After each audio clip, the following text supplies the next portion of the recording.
જય શ્રી કૃષ્ણ મિત્રો, કેમ છો? મજામાં ને? આજે બનાવશું આપણે ચણાના લોટના ખાટા તીખા મીઠા પુડલા. એકદમ મસ્ત ટેસ્ટફુલ પુડલા બનાવશું. પુડલા બનાવવા માટે એક બાઉલ મેં ચણાનો લોટ લઈ લીધો છે. એક વાટકી આપણે ધાણા ભાજી, હિંગ 1 ચમચી, હળદર ને ધાણા જીરું અડધી ચમચી લાલ પાવડર, 1 લીંબુનો રસ, આપણે સ્વાદ પ્રમાણે નિમક, તીખાની ભૂકી, કારી મરી પાવડર, અજમા, આદુનું છીણ, લસણની નાની નાની કટકી કરી લીધી છે, અને આપણે મરચું 1 લીધું છે, નાની નાની કટકી કરી લીધી છે ને ડુંગળી કટ કરી લીધી છે નાની નાની. આ પુડલું એકદમ મસ્ત સોફ્ટ અને સરસ બને, ઉપરથી ક્રિસ્પી ને અંદરથી એકદમ સોફ્ટ બને એ રીતના આપણે બનાવીશું. એકદમ સુપર આપણું પુડલું બનશે. હવે આપણે તેનું બેટર બનાવીએ. આપણે તીખા પુડલા બનાવવા માટે એક બાઉલ લીધું છે, તેમાં આપણે ચણાનો લોટ નાખી દેશું. ત્યારબાદ હળદર ને ધાણા જીરું પાવડર, ચટણી, લસણ કટ કરેલું, મરચું, ડુંગળી સમારેલી, હિંગ, આપણે લીલા ધાણા ભાજી, આદુ છીણેલું, મરી પાવડર, સ્વાદ પ્રમાણે નિમક, અજમા આપણે આ રીતના હથેળીમાં ચોળી લેશું. પહેલા આપણે ચોળીને નાખવાથી એકદમ મસ્ત ટેસ્ટ આવે છે. આ રીતના થોડા ચોળી લેશું અજમા. હવે પહેલા આપણે આ બધું મિક્સ કરી લેવાનું છે, ત્યારબાદ આપણે પાણી ઉમેરીશું. આ રીતના બધું મિક્સ કરી લેશું એટલે આપણા ગાંઠા પણ એક ન રહે, અને ચણાનો લોટ આપણે ચાળીને લેવાનો છે એટલે એકદમ પ્લેન આપણું બેટર બને. હવે તેમાં આપણે પાણી ઉમેરીશું. હવે પહેલા લીંબુનો રસ ઉમેરી દેશું. ત્યારબાદ આપણે થોડું થોડું પાણી નાખતા જાશું ને આપણે બેટર બનાવતા જાશું. જો વધારે થઈ જાય તો આપણું ઢીલું થઈ જાય, અને આપણે એક પણ લમ્સ આમાં રહેતા નથી. થોડું થોડું પાણી નાખશું એટલે પેલા આ રીતના બનાવી લેવાના છે એટલે એક પણ ગાંઠા ન રહે. આપણે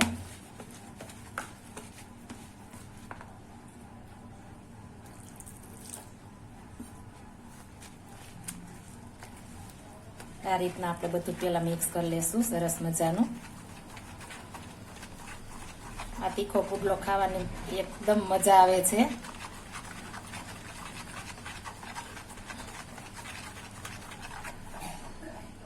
આપણું બેટર એકદમ મસ્ત થઈ ગયું છે. આ રીતના બનાવવાનું છે, તમે જોઈ શકો છો. બહુ જાડું પણ નહીં, બહુ પતલું પણ નહીં. આ રીતના બનાવજો એટલે પરફેક્ટ આપણો પુડલો થઈ જશે, એકદમ મસ્ત. હવે આપણે એક પેન ગરમ મૂકીશું. પેન ગરમ મૂકી દીધી છે, તેમાં આપણે થોડું પેલા તેલ લગાવી દેશું આ રીતના, એટલે આપણો પુડલો એકદમ મસ્ત બને અને ચીપકે પણ નહીં. આ રીતના આપણે તેલ ફેલાઈ દેવાનું છે. ત્યારબાદ આપણે બેટર નાખી દેશું. તમે જેવડી સાઈઝના કરતા હો એવડા કરી શકો છો. આ રીતના આપણે નાના નાના પુડલા એકદમ મસ્ત બનાવીશું.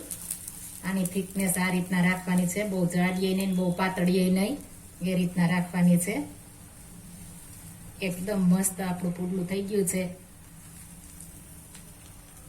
એકદમ આપણે ધીમો ગેસ રાખવાનો છે. જો આપણે ફૂલ ગેસ રાખશું તો લોટી આપણી તવી તપેલી હશે તો આપણે ફેલાવવામાં તકલીફ પડશે અને તૂટતો જશે. એટલે આ રીતના આપણે પેલા એકદમ ધીમા ગેસે, બહુ ફૂલ તપવા પણ નથી દેવાની, કરવાનો છે. ત્યારબાદ આપણે ગેસ આપણે ફ્લેમ વધારશું થોડી, ઉપર એકદમ ડ્રાય થઈ જાય ત્યારબાદ આપણે સાઈડ ફેરવવાની છે. આપણે ઉપર હવે ડ્રાય થઈ ગયું છે. આ રીતના આપણે થોડું એવું તેલ નાખી દેશું સાઈડમાં. ત્યારબાદ આપણે આ રીતના સાઈડ ફેરવશું.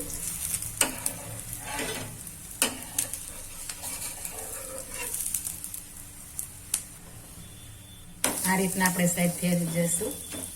તમે જોઈ શકો છો એકદમ મસ્ત આપણી પુડલાની ડિઝાઇન પડી છે.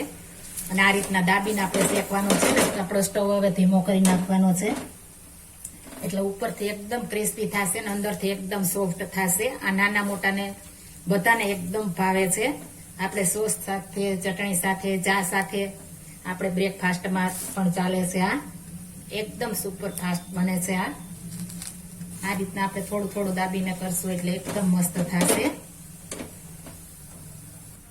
આપણે બીજી સાઈડ ફેરવી દેશું. એકદમ મસ્ત આપણું ચડી ગયો છે, ડિઝાઇન પણ એકદમ મસ્ત પડી છે. હવે આપણે આને બહાર લેશું. એક પ્લેટમાં આપણે કાઢી લેશું. એકદમ મસ્ત બન્યા છે, તમે જોઈ શકો છો. આપણે ફરી બીજો પુડલો બનાવીશું. આ રીતના તેલ લગાવી લેવાનું છે આપણે.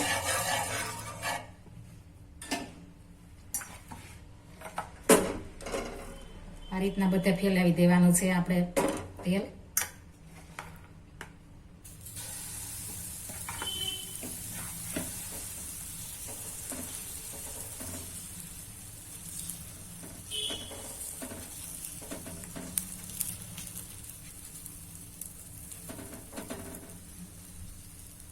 ગેસની ફ્લેમ આપણે એકદમ ધીમી જ રાખવાની છે.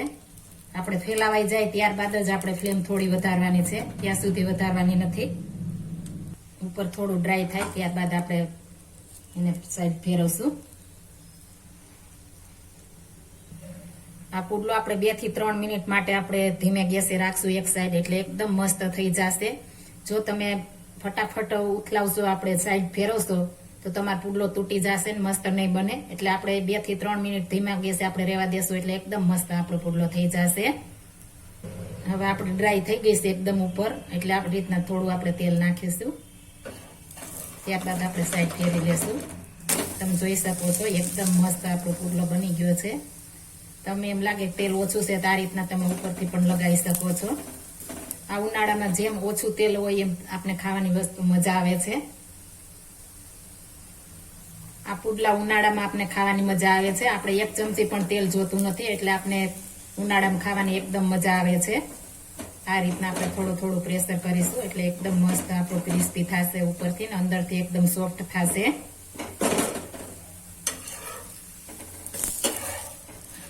આપણે સાઈડ ફેરવી નાખશું. એકદમ ક્રિસ્પી થઈ ગયો છે આપણે.